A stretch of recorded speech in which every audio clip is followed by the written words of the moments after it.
Assalamualaikum warahmatullahi wabarakatuh.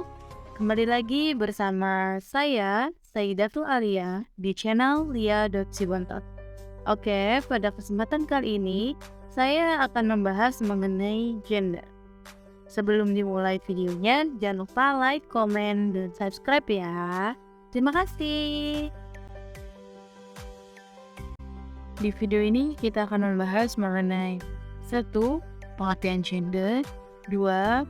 Seks, seksual, dan seksualitas, 3. Perbedaan gender dan seks, dan yang keempat kita akan membahas manifestasi ketidakadilan gender. Apa sih gender itu? Apakah gender sama dengan halnya jenis kelamin atau berbeda? Yuk kita bahas.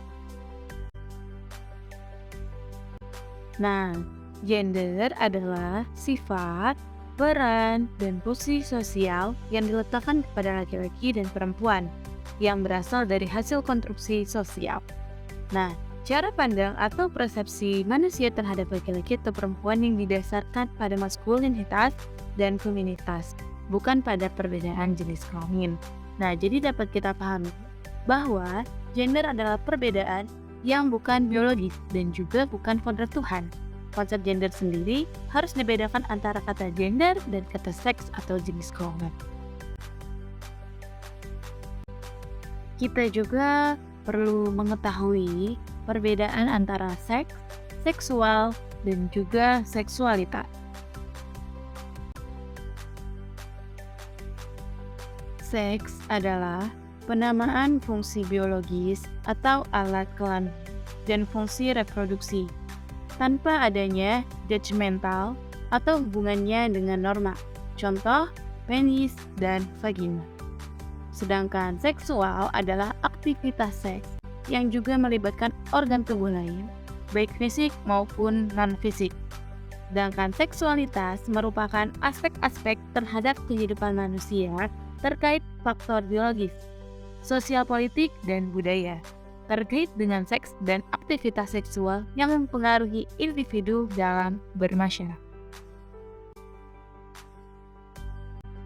Tadi kita sudah membahas perbedaan antara seks, seksual, dan seksualitas. Sekarang kita akan membahas mengenai perbedaan antara gender dan seks.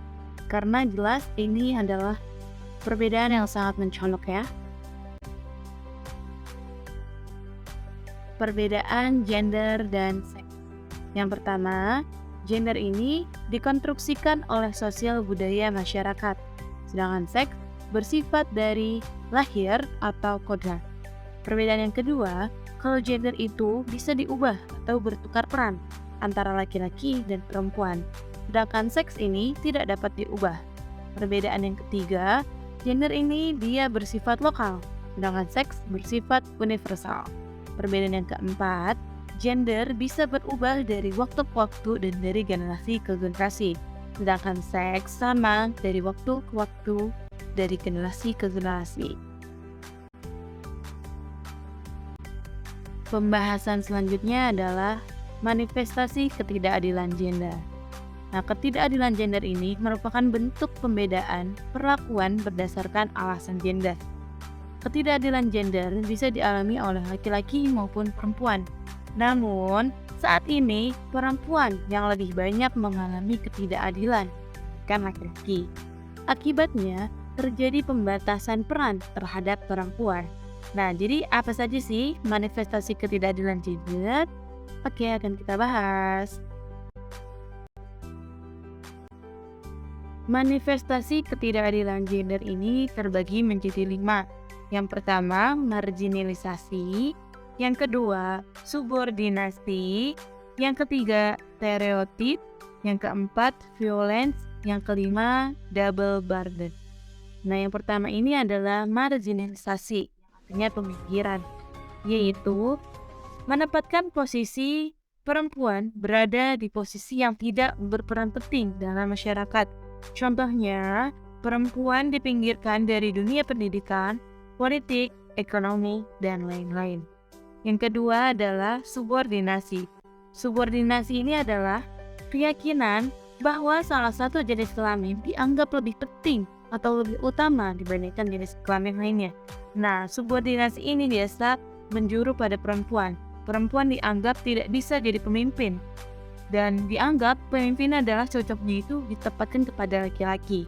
Ini salah satu contoh dari subordinasi. Yang ketiga ada stereotip. Stereotip adalah pelabelan atau pandangan negatif. Nah, pelabelan atau penandaan yang seringkali bersifat negatif ini. Contohnya, ketika ada rapat di malam hari yang menghadirkan antara laki-laki dan perempuan. Ketika perempuan ini pulang di malam hari, pasti akan dilabeli oleh masyarakat bahwa perempuan ini adalah perempuan kurang baik. Nah, yang keempat ada violence. Violence ini adalah kekerasan berbentuk kekerasan baik fisik maupun non-fisik yang dialami baik perempuan maupun laki-laki, sehingga yang mengalami akan terusik batinnya. Yang kelima adalah double burden atau beban kerja ganda. Nah, diskriminasi gender di mana beberapa beban kegiatan diemban lebih banyak oleh salah satu jenis kelamin. Nah, diafernya ini dibebankan oleh yang namanya perempuan. Bahwa hasil observasi 90% wanita mengerjakan pekerjaan rumah tangga.